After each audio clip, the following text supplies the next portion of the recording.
The Jewish people are God's chosen treasure in this world, but there's no privilege without responsibility.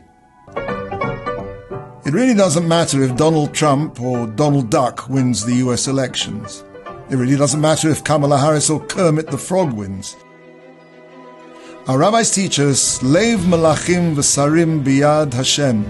The hearts of kings and ministers are in the hands of God.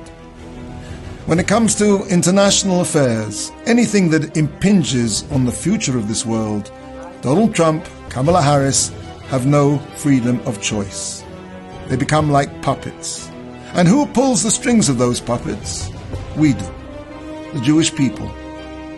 God set up this world in such a way that our every action, for the good or the not so good, ascends through all the spiritual worlds above this world to the highest possible places in creation.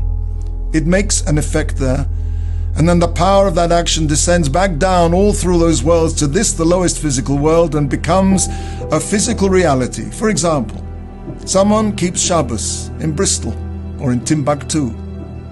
That spiritual energy ascends all the way to the control room of the universe and is sent back down as massive positive energy.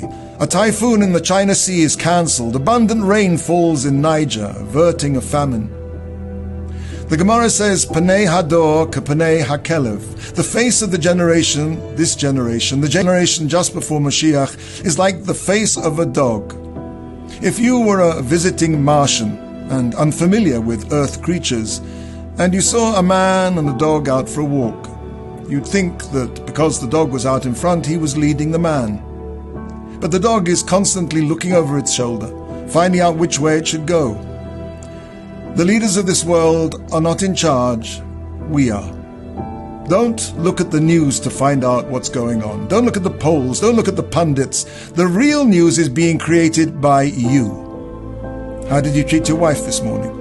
How did you treat your mother, your daughter? How did you pray? Did you pray? Did you daven? Were you careful about what you put into your mouth? And were you equally as careful as what came out? The anti-Semites of this world are right. The Jews do run the world, but not in the way they think. It's not the puppets of politics who are the movers and shakers of this world. You are.